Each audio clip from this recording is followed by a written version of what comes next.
Tyson Fury is the truth. He did what he said. Listen, it is what it is. The judge has made his decision, and we can't go against what the judge has said. Bienvenue à tous dans le Flashback, l'émission qui vous raconte les moments mythiques de l'histoire du sport. Le 27 août 2019, nous sortions notre deuxième flashback, The Rise de Tyson Fury. Un épisode consacré au combat, alors très récent, entre le Gypsy King Tyson Fury et le Bronze Bomber Deontay Wilder. Un classique instantané. Depuis, de l'eau a coulé sous les ponts.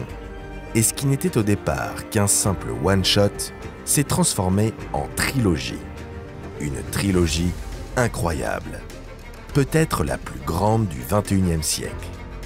Aujourd'hui, on vous propose de reprendre l'histoire là où on l'avait laissée. Sur un match nul. Une égalité controversée qui appelle une revanche. Des bases solides pour lancer une rivalité qui, aujourd'hui encore, n'a pas fini de faire parler. Alors on prend notre fidèle machine à remonter le temps, direction la T-Mobile Arena de Vegas, en ce 9 octobre 2021. Le jour où Tyson Fury et Deontay Wilder ont conclu, once and for all, l'une des plus belles rivalités de l'histoire du noblard. Vous êtes prêts? Let's go! I'm looking forward to what I got coming to him. Now all power here to the king. When he's in front of me, he's going to be reminded of who I am and what I did to him last time. Ready to go well away, baby. Bang, bang, bang. Like, bang, bang, bang, bang. I look at him and I see a pretender, giving it the big until he gets slapped in the mouth. I will be back. And we will rise like a phoenix from the ashes and regain the title. And we ain't going nowhere, for the war has just begun. Le style, c'est très important dans la vie. Et dans la boxe et les sports de combat, le style dit beaucoup de choses de vous. Prenez Tyson Fury. On est passé d'un style qu'on pourrait qualifier d'approximatif à un style très flashy et tape à l'œil. Mais qui permet de rappeler à tous qui est le boss actuel. Et ça tombe bien qu'on parle de style parce que je vais vous parler du partenaire de cette vidéo, la boutique officielle. La boutique officielle, c'est la boutique en ligne, leader du streetwear qui propose plus de 300 marques sur son site. ASICS, The North Face, New Balance, Adidas, Polo Ralph Lauren, Timberland et j'en passe. Vous voulez vous faire un style complet pour vos entraînements à la salle? C'est possible. Être le plus beau au bord du ring pour regarder les plus beaux combats? C'est possible aussi. Moi, j'ai opté pour un petit outfit tout en décontraction avec ce hoodie noir et ces New Balance 2002 R. Parfait pour aller à mon entraînement de boxe et me sentir prêt à mettre mes plus beaux crochets. En tout cas, foncez sur le site La Boutique Officielle et téléchargez l'appli sur tous les stores. Il propose plein de produits 100% authentiques en exclu.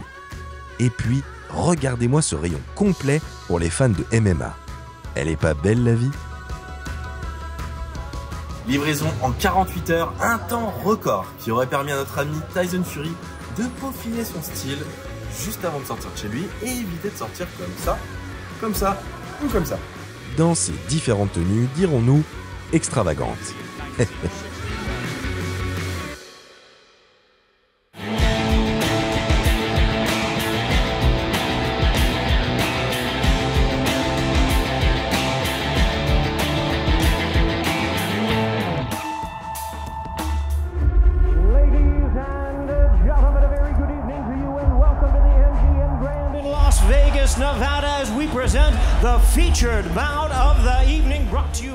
Nous sommes le 22 février 2020 à Las Vegas. La légendaire MGM Grand Garden Arena est plongée dans la pénombre, éclairée seulement par quelques centaines de flashs de smartphones semblables à un balai de lucioles un soir d'été. Le silence s'est emparé de la salle le calme avant la tempête. Soudain, des notes de piano résonnent dans les gradins.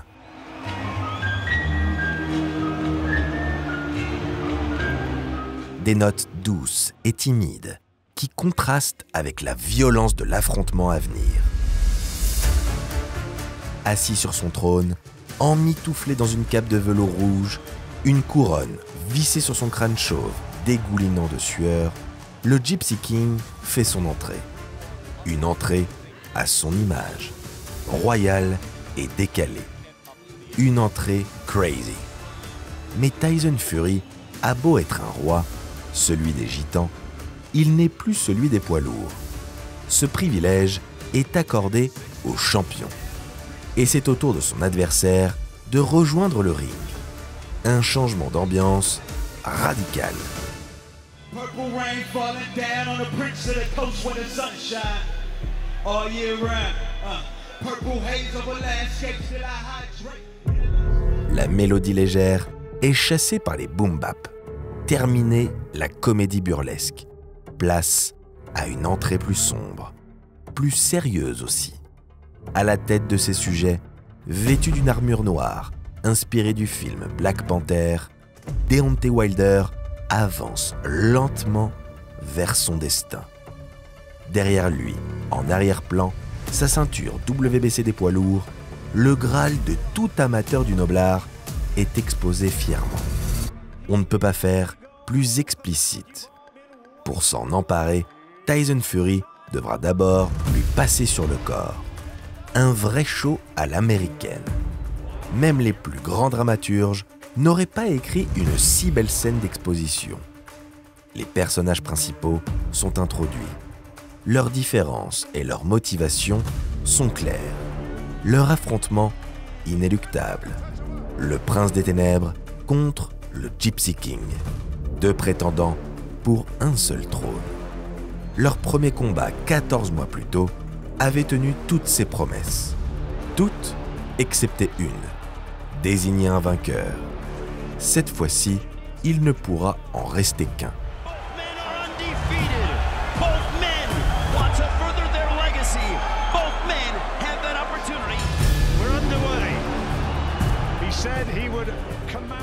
Le combat commence sans round d'observation.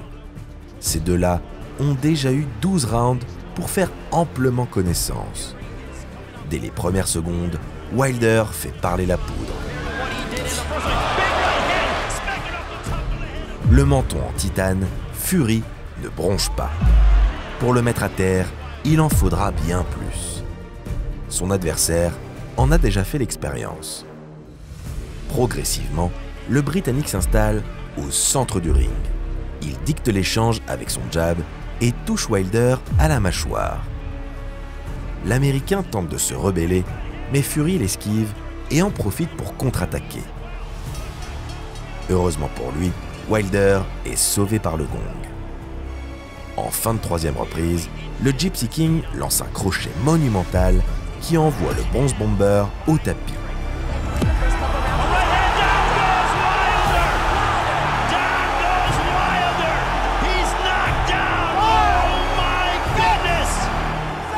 Devant un public extatique, le champion du monde est compté pour la première fois de sa carrière.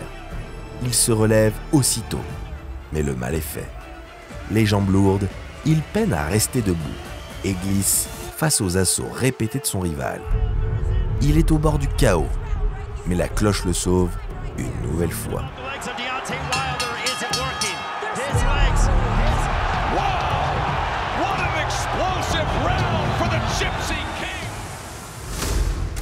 Un répit de courte durée, car Fury repart de plus belle, empêchant Wilder de récupérer. Son body language ne trompe pas. À moins d'un miracle, il court droit vers sa perte. Dans les premiers instants du cinquième round, le challenger place un enchaînement jab-cross qui touche le champion de plein fouet. Wilder est KO debout, mais cède des cordes pour ne pas goûter à la poussière. Au courage, il tient bon.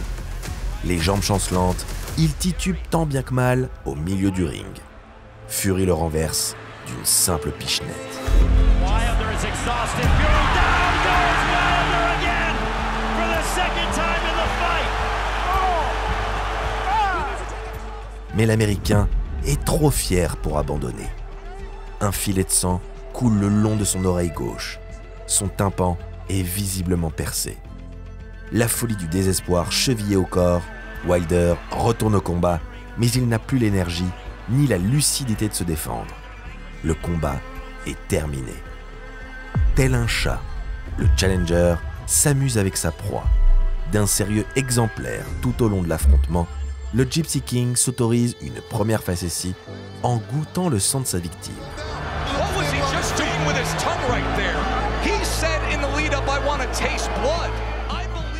Du Tyson Fury dans le texte. Un ultime assaut au milieu du 7e round contraint le coin de l'Américain à jeter l'éponge.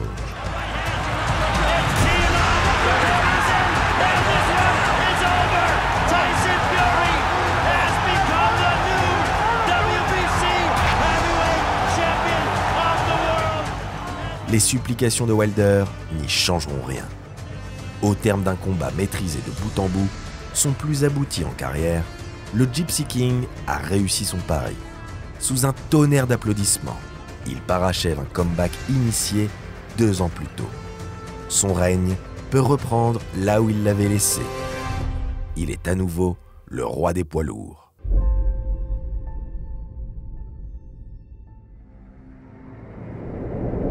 I just wish that my corner would have let me win out on my shield. I'm a warrior, and that's what I do, you know what I'm saying?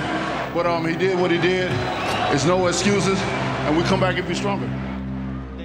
Blessé dans son ego démesuré, Deontay Wilder refuse d'accepter la défaite. Son premier revers chez les pros. Dans les jours qui suivent, le désormais ex-champion du monde se trouve tout un tas d'excuses. Il rejette d'abord l'opprobre sur son homme de coin, Mark Breland, à qui il avait expressément demandé de ne pas jeter l'éponge.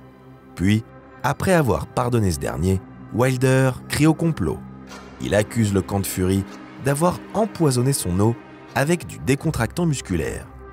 Il ajoute que lors d'un accrochage, son adversaire en aurait profité pour lui arracher la chair derrière l'oreille gauche, justifiant ainsi les saignements aperçus à partir du 5e round. Il sous-entend aussi que Fury aurait truqué ses gants. Enfin, il tente une ultime pirouette en expliquant s'être blessé au moment de son entrée. Son costume de Black Panther était soi-disant trop lourd. Évidemment, le Bronze Bomber n'apportera jamais la moindre preuve de ces allégations. Son attitude lui vaut d'ailleurs de nombreuses moqueries. This might be the most embarrassing excuse that I've ever heard for a guy losing the fight. Listen, man, nobody let their water, when you're on that level, you got team. Nobody's your own guys spiking.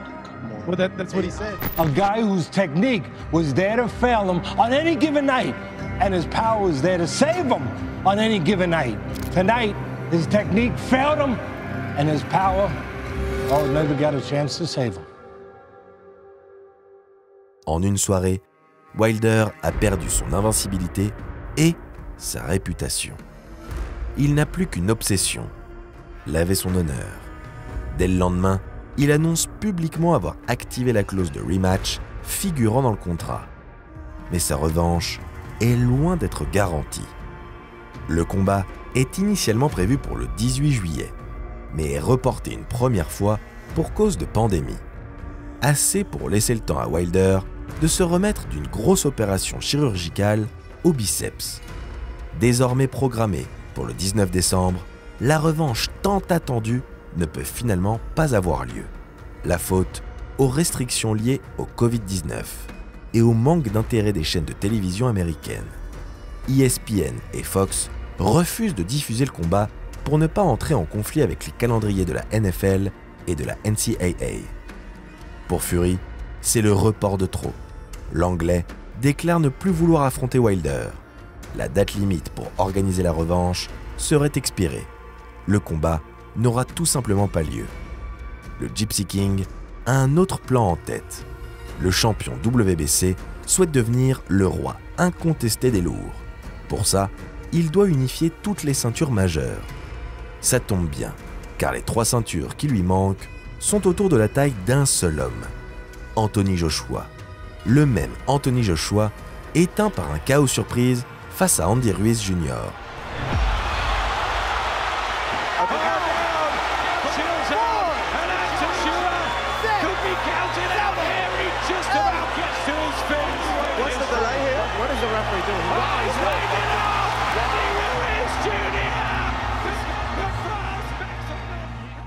Le même Joshua que les spécialistes accusent d'éviter Wilder et Fury. Le Bronze Bomber était d'ailleurs censé combattre AJ avant son match nul contre le Gypsy King. Un Fury qui troll d'ailleurs Joshua depuis des mois, des années même.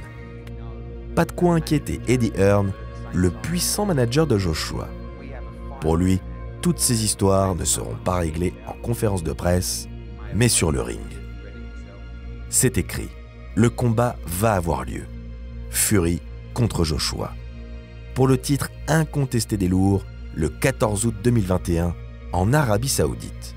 Un dream match. Mais attention, on vous l'a dit, dans le business impitoyable de la boxe, rien n'est jamais garanti. De son côté, Wilder n'a pas renoncé à prendre sa revanche. Lui qui trash-talk abondamment Fury depuis presque 1 an, décide de porter l'affaire devant les tribunaux. La justice lui donne raison. Avant de combattre Joshua, le Gypsy King devra affronter Wilder en juillet. Mais coup de tonnerre, Fury est testé positif au Covid quelques jours avant le combat. Le 3e et dernier acte de la trilogie est encore reporté. Et comme cette histoire n'est pas à un rebondissement près, AJ, qui entre-temps devait obligatoirement défendre ses ceintures, se fait surprendre par un certain Alexander Usyk.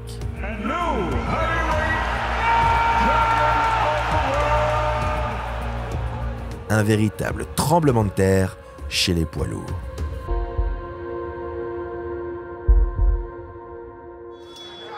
Ladies and gentlemen, we welcome you to the T-Mobile Arena here in Las Vegas, Nevada for the featured bout of the evening, presented by Bob Arum's Top Rank Incorporated. C'est bon, cette fois, c'est la bonne. Nous sommes le 9 octobre 2021 à la T-Mobile Arena de Vegas pour la der des der entre le Gypsy King et le Bronze Bomber. L'Américain a laissé sa combinaison de super-héros Marvel au placard. Il a visiblement appris de ses erreurs. Les entrées sont certes plus sobres, mais l'ambiance n'en demeure pas moins électrique. Pour les deux rivaux, l'heure est venue de régler leur compte une bonne fois pour toutes. Once for all. On vous l'a dit, Wilder a longuement ruminé sa défaite. Il a revu le combat en boucle et appris de ses erreurs. Pas question de laisser Fury dicter le rythme du combat. Tyson Fury, Deontay Wilder. Round number 1 in the third fight, and Wilder comes out, lands a jab to the body, and another jab immediately. L'Américain adopte d'emblée le rôle de l'agresseur. Il varie ses coups et travaille le Britannique au corps. Une stratégie payante. Plusieurs frappes atteignent leur cible. Un premier round maîtrisé qui prouve que le Bronze Bomber est dans une bien meilleure forme que lors du précédent affrontement. Fury lui répond dans le deuxième round. Sur un 1-2, à montrer dans toutes les écoles de boxe, le Gypsy King fait trembler la mâchoire de son adversaire.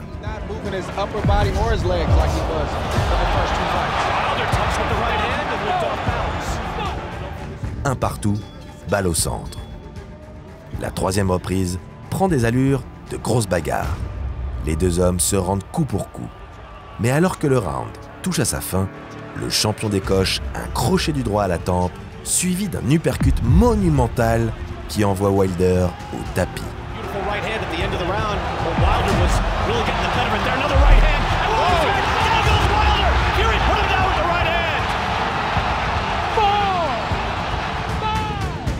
Un scénario cauchemar pour l'Américain.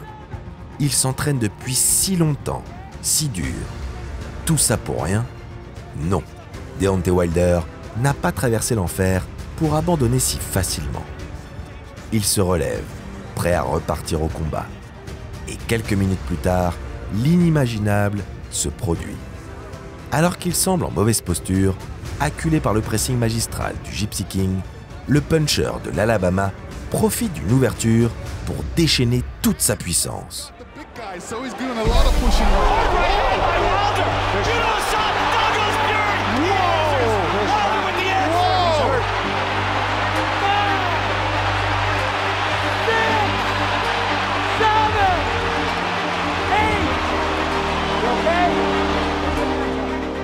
C'est au tour de Fury de goûter la poussière. En un éclair, le momentum vient de changer du tout au tout. Le public ébahi ne sait plus où donner de la tête.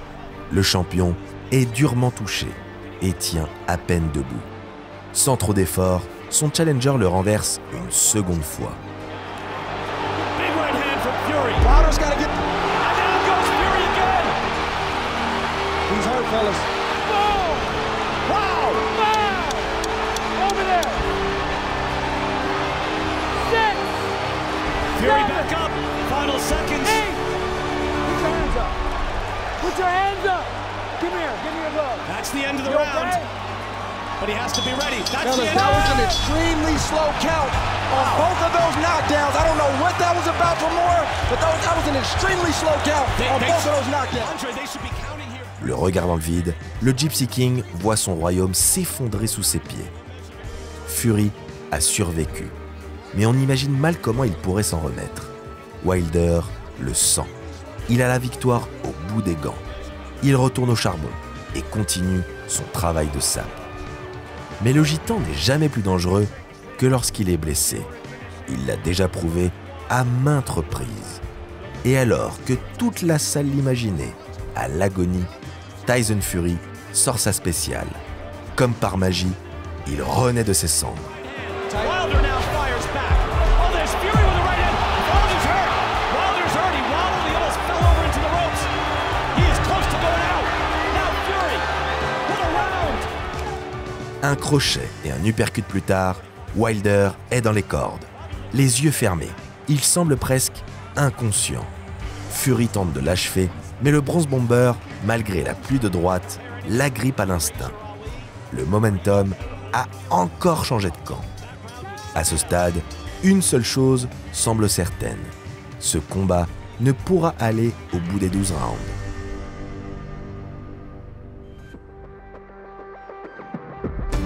Les deux boxeurs ont donné et pris tellement de coups qu'une issue au point paraît inimaginable. Les reprises suivantes confirment la domination du champion. L'Anglais poursuit son travail de démolition, déjoue la garde de Wilder à sa guise et caracole en tête. Deontay fait de son mieux pour tenter de récupérer, mais une victoire au point est plus que jamais compromise. Seul un KO pourrait le sortir de ce mauvais pas. Ça tombe bien, le KO, ça le connaît. Le géant de l'Alabama a de la foudre dans les poings. Maintenant qu'il a repris ses esprits, il peut enfin contre-attaquer. La révolte vient enfin de 9e reprise. D'abord, avec un bel enchaînement. Puis, quelques secondes plus tard, grâce à un uppercut placé dans un trou de souris qui fait lever le public comme un seul homme.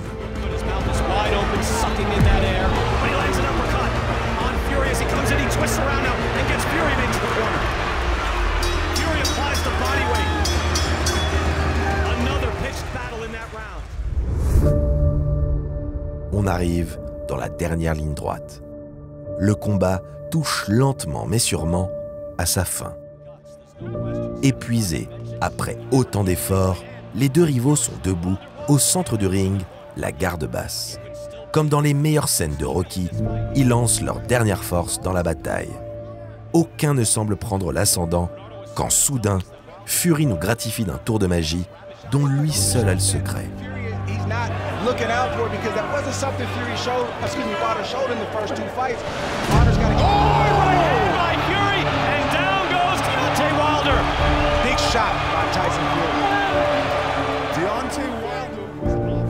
Coup de chance ou coup de génie, ça n'a finalement que peu d'importance. car le résultat reste le même. Wilder ne voit pas le coup venir. Il déguste la patate de gitan de plein fouet et s'écroule à genoux. Dans toute l'histoire de la boxe, peu de boxeurs, même parmi les plus durs au mal, auraient pu survivre à un tel choc. Deontay Wilder fait partie de ces rares élus. Animé par une soif de revanche intarissable, le médaillé de bronze à Pékin prouve au monde entier qu'il n'a pas besoin de ceinture pour être un immense champion. En gladiateur des temps modernes, il se relève et repart au combat. Finalement, peu importe le résultat, car ce Wilder vs Fury numéro 3 est d'ores et déjà entré dans la légende. La bagarre n'est pas terminée. Il reste encore 2 rounds à tenir. Un seul suffira. Près d'1 minute après le début de la 11e reprise, le Gypsy King balance une droite qui ravage la tempe de Wilder.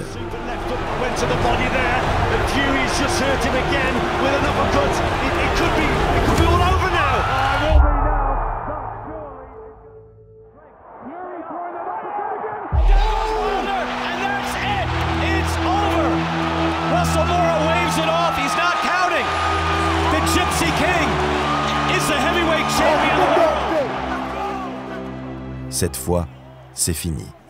La T-Mobile Arena vient de vivre un moment d'histoire. Le plus grand combat de poids lourd au XXIe siècle, peut-être même l'un des meilleurs de tous les temps. Les éloges abondent de toutes parts. Les spécialistes et les fans sont unanimes. I gotta tell you, man, I've been in this business for over 25 years. That's the greatest fight I ever attended. Yeah. I say it's a top 5 trilogy. Fury got some balls too, man. Dude, I'm telling you, man, that was a good ass fight, man. That was the best fight that they had. Même Bob Arum, le promoteur légendaire, explique n'avoir jamais vu un combat aussi magnifique que celui-ci. Un sacré témoignage. Fair play et conscient que sa victoire tient à peu de choses, Fury tient à saluer son adversaire. Mais Wilder refuse l'accolade. Comment lui en vouloir ? Lui qui est passé si près de réaliser l'exploit d'une vie. Le Bronze Bomber quitte le ring, la tête basse, mais sous les acclamations méritées du public. Paradoxalement, cette défaite vient de garantir sa place dans l'histoire des poids lourds. D'ordinaire, si excentrique, le Gypsy King apparaît très ému en interview d'après-combat, presque humble. Si sa première victoire a parachevé son comeback, celle-ci le fait entrer au panthéon du noble art, parmi les grands noms du sport.